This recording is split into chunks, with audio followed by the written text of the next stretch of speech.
What's going on, everybody? Welcome back. Today we're going to be talking about two optics ready rivals in the way of the M&P 2.0 core right there and the CZ P10C Optics ready right there as well. Now I get a ton of questions about these two, but why would we compare these two when one is a 17+1, one is a 15+1, and it's considered a compact? Well, the reason for that is even though one is a 17 and a 15, these are very similar in size, weight, length, everything, even grip length. You're just gonna get a couple more rounds out of that M&P 2.0. And like I said, I just get a ton of questions about both of these. That being said, we all know CZ is known for being a little bit of a hefty honey and being a little bit bigger than some of the other things in the same category, whether it's the full size or the compact. The compact actually rivals the size of a Glock 17, if you are familiar with that, or that full-size M&P, whereas the P10F actually rivals the size of a Glock 34. Now, besides getting a lot of questions about these two, I like to do these videos because it gives you a really good idea of side-by-side comparison, not only of the specs, but what they're gonna look like right next to each other, so you guys can get a really good idea of the overall size comparison. You know, because for me, a lot of that doesn't make sense until I see the thing right next to another one. And then it kind of makes a little bit more sense, the differences between the size and the widths and all that stuff that a lot of people are interested in, especially if you're gonna carry one of these things every day. We're gonna go ahead and get into the specs on these things, compare them side by side and talk about the differences and a little bit of those ergonomics, the stipple patterns, the triggers and all that stuff. I do have an aftermarket trigger in the CZ P10C right there. That is the Overwatch precision trigger. And for the life of me, I don't know where I put the stock factory trigger, so we can't compare side by side the triggers in them. But just to let you guys know right out of the box, in my opinion, that CZ trigger is way better than the M&P trigger.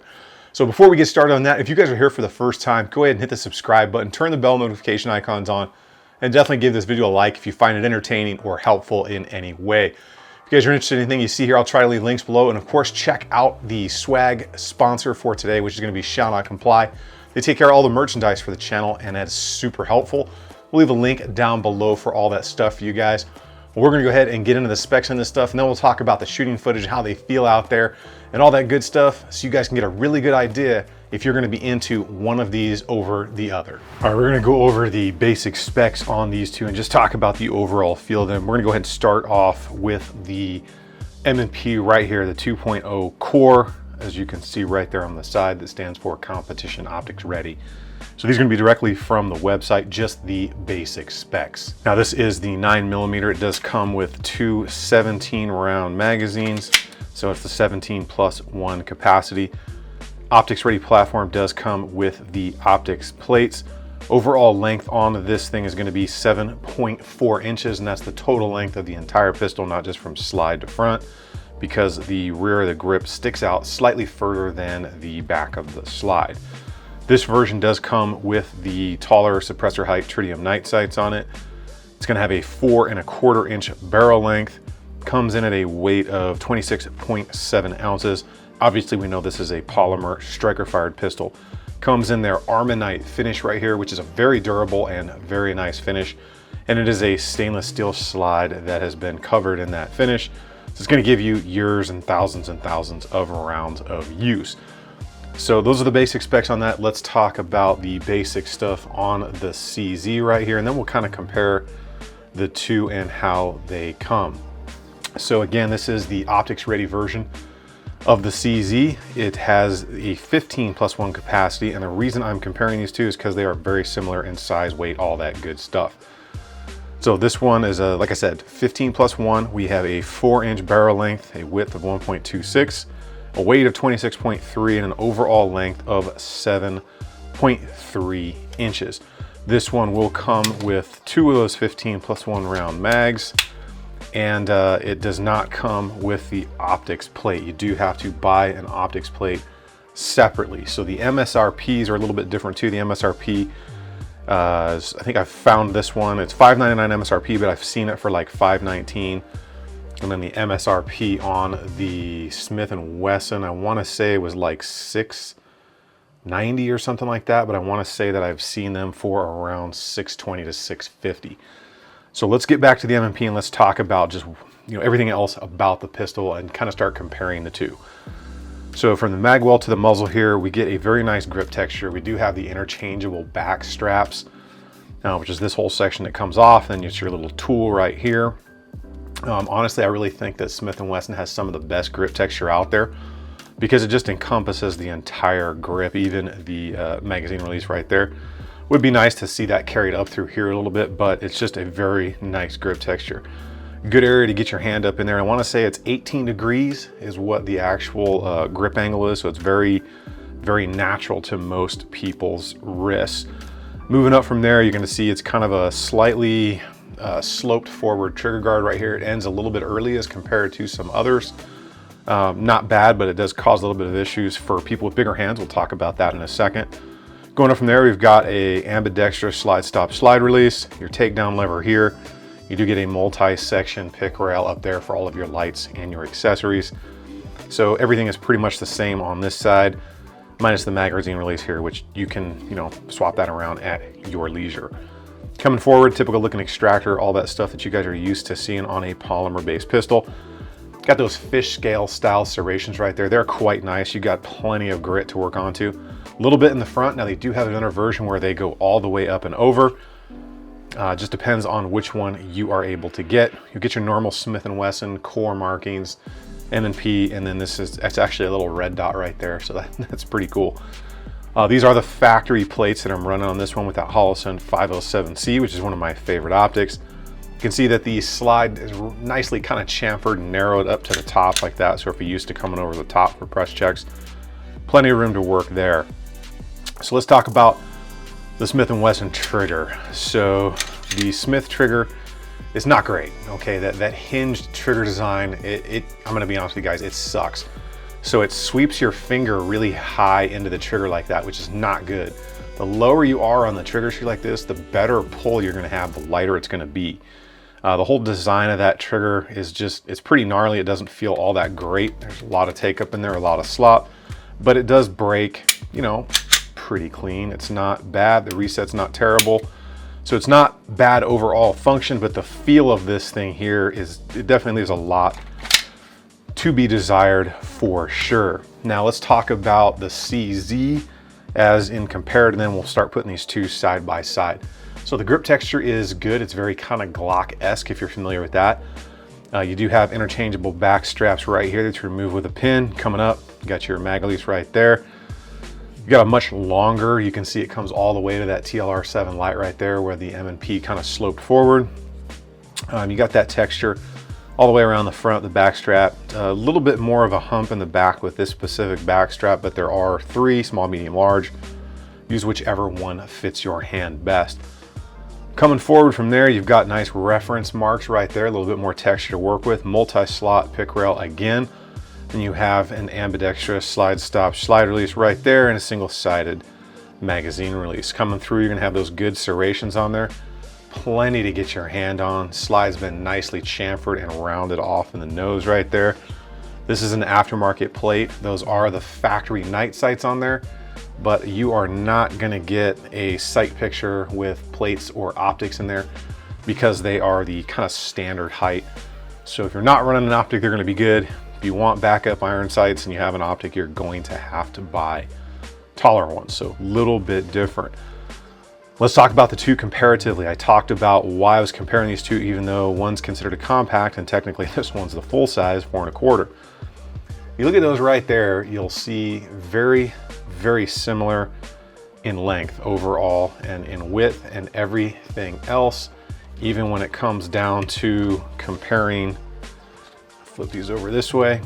When you compare them, try and get these plate to plate right there, you can see there's just going to be a slight difference, barely right there on the M&P as far as the length of the magazine right there out the end. However, it gives you 2 more rounds as compared to the CZ.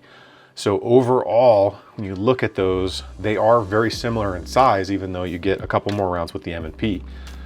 Some of the other differences are going to be, like I said, that trigger guard. So if you look at the way that the trigger guard is swept here, for me, bigger hands have had tendency to slip up on this, whereas the CZ gives you much more area for your hand to stay stationary right there. When you'll see me grab the M&P, you see that my hand is already almost over the trigger guard right there, and I tend to start slipping forward like that. So we'll talk more about that here in a little bit. That is a good side-by-side comparison. Again, you can take a really good look at the size between these two and get a feel for what they look like if you're in the market for these two. So let's talk about how these perform on the range and, you know, some more of those differences in how they feel out there when you're using them. Well, now that you've had a really good chance to see the specs on both of these bad boys right here, let's talk about the feel in the hand. And we're gonna talk about the M&P first here. So like I said up close, I really do think the M&P has some of the best stipple on the grip out there. It goes very high and it's all encompassing all the way around the grip. Very nice to get a hand on it, very easy to control, and it has a very good planed angle with the grip. So the more aggressive you get with a grip angle, the more likely you are to be a little bit high and really have to kind of force that wrist down to keep that muzzle flat and on target and align your sights and all that good stuff. Now out there on the range, recoil impulse is everything you would expect. It's pretty easy to control, has a fairly low bore axis here.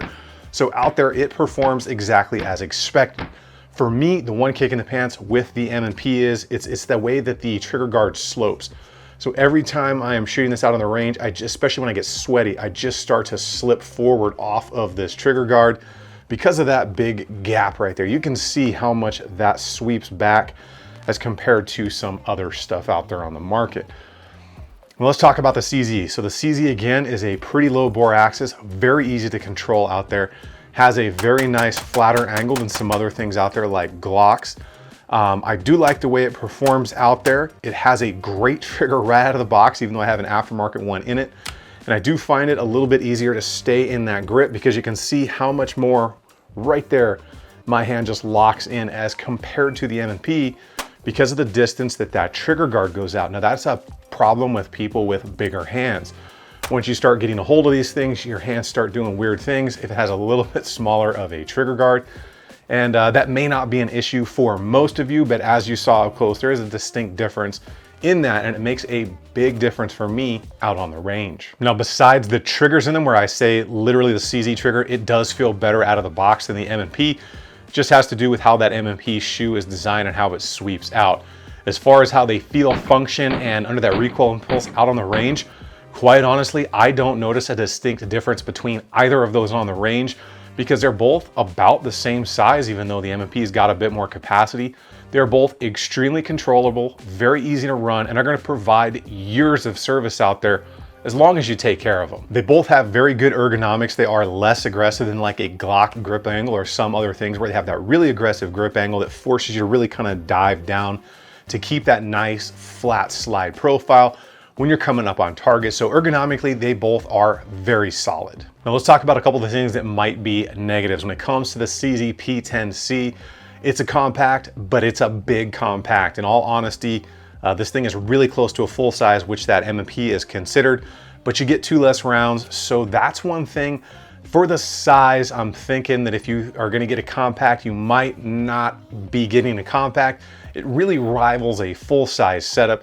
So that's one thing that could be considered a little bit of a negative. It is slightly smaller, but it's so close. It's just a minimal difference between the M&P 4 1/4 full-size grip and the actual CZ P10C. And one of the other things is the CZ does not come with any of the optic plates. So you're either gonna have to go to the custom shop or one of the other aftermarket suppliers to get an optic plate to mount up to whatever optic you would decide to go with at the end of the day. Now, talking about the M&P right there and what might be considered a little bit of a negative. Like I said, if you have bigger hands, you might have a little bit of an issue with that trigger guard and kind of sliding forward when you're in the firing grip, especially under that recoil impulse. Eventually, I kind of have to pull my hand back just because of the way that sweeps up in there.